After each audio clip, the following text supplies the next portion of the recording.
Guys, അങ്ങനെ ഇന്ത്യയുടെ AFC Asian cup ക്വാളിഫയറിന്റെ ആദ്യത്തെ മത്സരം കഴിഞ്ഞിരിക്കുകയാണ് അഗെയിൻസ്റ്റ് ബംഗ്ലാദേശ്.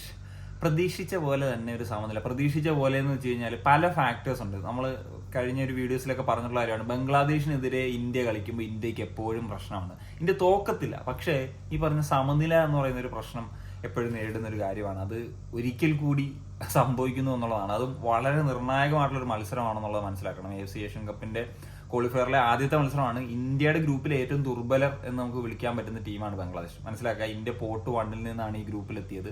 പോർട്ട് 4 നിന്നാണ് ബംഗ്ലാദേശ് എത്തിയത്. ആ ബംഗ്ലാദേശിനെതിരെ ആദ്യത്തെ മത്സരം ഒരു ഹോം മത്സരം കളിക്കാൻ ഇറങ്ങിയിട്ട് കൂടി വിജയിക്കാൻ സാധിച്ചില്ല. ഈ ഒരു മത്സരത്തെ പറ്റിയിട്ട് കൂടുതലൊന്നും പറയാനില്ല. കാരണം എന്ന് വെച്ച് കഴിഞ്ഞാൽ മത്സരത്തിന്റെ തുടക്കത്തിൽ നമ്മൾ ബംഗ്ലാദേശിനെതിരെ തന്നെയാണോ കളിക്കുന്നതെന്ന് തോന്നിപ്പോയി. കാരണം മുമ്പ് പലപ്പോഴും ഡ്രോ ഒക്കെ ആയിരുന്ന സമയത്ത് അവർ ലോ ബ്ലോക്ക് ഒക്കെ ഇട്ട് കളിക്കുന്നു, ഡിഫെൻസീവായിട്ട് കളിക്കുന്നു, ഇങ്ങനെയൊക്കെയുള്ള ഫാക്ടേഴ്സ് ആയിരുന്നു ഉണ്ടായിരുന്നത്. പക്ഷേ ഈ മത്സരത്തിൽ ബംഗ്ലാദേശിന്റെ ഒരു മുറയിൽ ഇച്ചിരി ഹൈ ആയിട്ട് നിൽക്കുന്ന പോലെയാണ് എനിക്ക് തോന്നിയത്. കാരണം ബാക്ക് ടു ബാക്ക് അറ്റാക്ക്, നിങ്ങൾ ആദ്യ പകുതി എസ്പെഷ്യലി നോക്കിക്കഴിഞ്ഞാൽ അറിയാം, ബംഗ്ലാദേശ് അറ്റാക്സ് നടത്തുന്നു. ആദ്യ പകുതിയിൽ എനിക്കൊന്നൊരു 4-5 ഷോട്ടൊക്കെ ബംഗ്ലാദേശ് ബാക്ക് ടു ബാക്ക് അടിക്കുന്നു. ഇന്ത്യ ഒരു ഷോട്ട് പോലും അടിക്കുന്നില്ല. അവർക്ക് ബാക്ക് ടു ബാക്ക് കോർണേഴ്സ് കിട്ടുന്ന സിറ്റുവേഷൻസ് ഉണ്ടാകുന്നു. ഇതൊന്നും കൃത്യമായിട്ട് കൺവേർട്ട് ചെയ്യാനായിട്ട് ബംഗ്ലാദേശിന് കഴിഞ്ഞില്ല എന്നുള്ളിടത്താണ് ഇന്ത്യക്ക് പറഞ്ഞാല് ഗോൾ കൺസീഡ് ചെയ്യപ്പെട്ടില്ല എന്ന് പറയുന്നത്. കാരണം നമ്മുടെ പ്ലേയേഴ്സ് ഒന്നും ഇപ്പം ഡിഫെൻസീവ്ലി ആണെങ്കിലും അത്ര മികച്ച രീതിയിലൊന്നും ആയിരുന്നില്ല. നമ്മുടെ ഡിഫെൻസീവ് ഷേപ്പ് ആണെങ്കിലും മോശമായിരുന്നു. നമ്മുടെ മിഡ്ഫീൽഡ് ശോകമായിരുന്നു.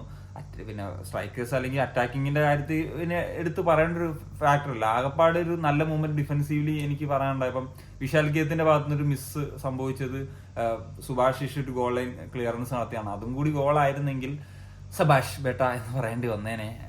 ആദ്യ പകുതിയിൽ തന്നെ ബംഗ്ലാദേശ് ഒരു കൺസീഡ് ചെയ്ത് പിന്നീട് അവർ കംപ്ലീറ്റ്ലി പറഞ്ഞ പോലെ ഒരു ലോ ബ്ലോക്ക് ഇട്ട് കളിക്കും.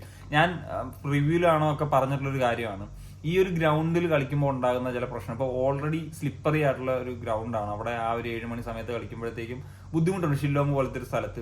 അതിനോടൊപ്പം തന്നെ ഗ്രൗണ്ടിന്റെ വിഡ്ത്ത് ചെറുതായതുകൊണ്ട് ഈ പറഞ്ഞ പോലെ ഒരു എതിർ ടീം ഒരു ലോ ബ്ലോക്ക് ഇട്ട് കളിക്കാൻ തീരുമാനിച്ചു കഴിഞ്ഞാൽ അത് പണിയാകുന്ന സിറ്റുവേഷൻ. അത് കുറേയൊക്കെ എസ്പെഷ്യലി ഇന്ത്യ ഒരു എത്ര നല്ല ക്രിയേറ്റീവ് ആയിട്ടുള്ള ചാൻസസ് ഉണ്ടാക്കി എന്നുള്ളത് ഒരു പ്രശ്നം തന്നെയാണ്. ഉണ്ടാക്കിയിട്ടുണ്ട്, ഇതൊന്നും കിട്ടിയത് കൺവേർട്ട് ചെയ്യാൻ പറ്റിയില്ല. എന്നാൽ ഒരുപാട് ഇപ്പൊ ബംഗ്ലാദേശിനെതിരെയുള്ള കളി വരുമ്പോഴത്തേക്കും ഒരുപാട് ചാൻസുകൾ ക്രിയേറ്റ് ചെയ്യപ്പെടേണ്ട അവസരം വരേണ്ടതാണ്. നമ്മൾ ആദ്യ പകുതിയിൽ പറഞ്ഞാൽ ബംഗ്ലാദേശിന്റെ ഡോമിനേഷൻ അല്ലെങ്കിൽ ബംഗ്ലാദേശ് കൂടുതൽ അറ്റാക്കിംഗ് ചാൻസ് ക്രിയേറ്റ് ചെയ്യും. രണ്ടാം പകുതിയിലേക്ക് വരുമ്പോഴത്തേക്കും ഈ പറഞ്ഞ അറ്റാക്കിംഗ് സംഭവങ്ങളിലേക്ക് വരുന്നുണ്ട്, പക്ഷെ ഇതൊന്നും കൺവേർട്ട് ചെയ്യാനായിട്ട് പറ്റുന്നില്ല എന്നുള്ളതാണ്. ഈ പറഞ്ഞ ഒരു സ്ലിപ്പറി ഇഷ്യൂസ് ഭയങ്കരമായിട്ട്, പ്രത്യേകിച്ച് ഇന്ത്യൻ പ്ലേയേഴ്സിനാണ് അത് കൂടുതൽ ബാധിച്ചതെന്നുള്ളത് ചില സമയത്ത് തോന്നിപ്പോ. ഇപ്പം ആദ്യ പകുതിയിൽ തന്നെ ഫറൂഖിന് കിട്ടിയിട്ടുള്ള ഒരു ചാൻസ് ഉണ്ടായിരുന്നു. രണ്ടാം പകുതിയിൽ ഫറൂഖിന് കിട്ടിയ ചാൻസ്, ഇങ്ങനെയൊക്കെയുള്ള അവസരങ്ങളാണ്. പിന്നെ ചേത്രിക്ക് ഒരു സിറ്റർ അത് ക്രിയേറ്റ് ചെയ്ത് കൊടുക്കുന്ന മഹേഷാണ്.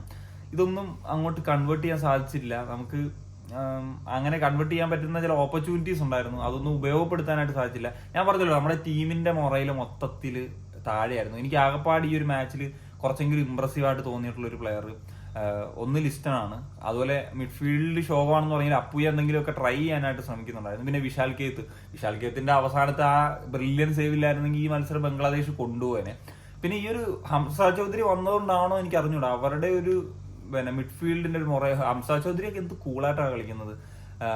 അങ്ങനത്തെ ഒരു മിഡ്ഫീൽഡേഴ്സ് ഒക്കെ ഉണ്ടെങ്കിൽ അത് ഒരു ക്വാളിറ്റി ഡിഫറൻസ് തന്നെയാണ്. ഇപ്പൊ പലരും ഹംസ ചൗധരി വരുന്നൊരു സമയത്ത് അദ്ദേഹം ഒരു പ്രീമിയർ ലീഗ് പ്ലെയർ ആണ്, ഒരു പ്ലെയർ വന്നുകൊണ്ട് എന്ത് മാറ്റർ എന്ന് ചോദിക്കും. പക്ഷെ അദ്ദേഹത്തിന്റെ ആദ്യത്തെ ഇന്റർനാഷണൽ മത്സരമാണ്. പക്ഷെ അദ്ദേഹം ആ കളിച്ച കോൺഫിഡൻസ്, അദ്ദേഹം കാണിച്ച ആ ഇന്റന്റ് എന്ന് പറഞ്ഞു കഴിഞ്ഞാൽ നമ്മുടെ പ്ലേയേഴ്സിൽ നിന്നൊക്കെ മിസ്സിംഗ് ആണ്. നമ്മളിപ്പം ISLന്റെ കേസിലൊക്കെ പറയുമ്പോഴത്തേക്കും 10 വർഷമായി നമ്മുടെ ലീഗിന്റെ ക്വാളിറ്റി കൂടി. ലീഗിന്റെ ക്വാളിറ്റി അല്ല, ബ്രോഡ്കാസ്റ്റിംഗ് ക്വാളിറ്റിയാണ് കൂടിയെന്നാണ് എനിക്ക് തോന്നുന്നത്. കാരണം അതൊന്നും ഇല്ലാണ്ട് ബംഗ്ലാദേശിന്റെ പ്ലേയേഴ്സ് കളിക്കുന്നത് കണ്ടില്ലേ. അവരുടെ പെർഫോമൻസ്, അവരുടെ ആറ്റിറ്റ്യൂഡ് എന്ന് വെച്ച് കഴിഞ്ഞാൽ വേറെ ലെവലാണ്.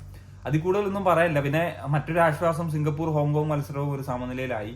അതുകൊണ്ട് തന്നെ ഇപ്പൊ എല്ലാ ടീമുകൾക്കും ഓരോ പോയിന്റ് വീതമാണുള്ളത്. പക്ഷെ നമുക്ക് ഇനി കളിക്കേണ്ടത് ബംഗ്ലാദേശിനേക്കാൾ ശക്തരായിട്ടുള്ള ഹോങ്കോങ്ങിനെതിരെയും സിംഗപ്പൂരിനെതിരെയൊക്കെയാണ്. അപ്പം ആ ഒരു റിസൾട്ട് എന്തായിത്തീരുമെന്ന് അറിയത്തില്ല. പിന്നെ ബംഗ്ലാദേശിനെതിരെ ഇപ്പൊ നമ്മൾ കഴിഞ്ഞത് ഗ്രൂപ്പിലെ ഏറ്റവും താഴെയുള്ള ടീമിനെതിരെ ഹോം മത്സരത്തിലാണ് സമനില നേടുന്നത്. ലിറ്ററലി പറഞ്ഞൊരു തോൽവി എന്നൊക്കെ വേണമെങ്കിൽ പറയാം. ഈ ബാക്കിയുള്ള ടീമുകൾക്കൊക്കെ എതിരെ കളിക്കുമ്പോഴത്തേക്കുള്ള അവസ്ഥ കണ്ടറിയണം, അത്രേ പറയാനുള്ളൂ. അതിൽ കൂടുതൽ ഈ ഒരു മത്സരത്തെ പറ്റി ഇങ്ങനത്തെ ഒരു ഗോൾ രഹിത ഒരു എന്താ പറയാ, കാണാൻ ഒരു സുഖമില്ലാത്തൊരു കളിയെ പറ്റിയിട്ട് വേറെ ഒന്നും പറയാനില്ല. അപ്പൊ നിങ്ങളുടെ ഒപ്പീനിയൻ തീർച്ചയായിട്ടും കമ്പോസ് ചെയ്യാൻ. ശരി.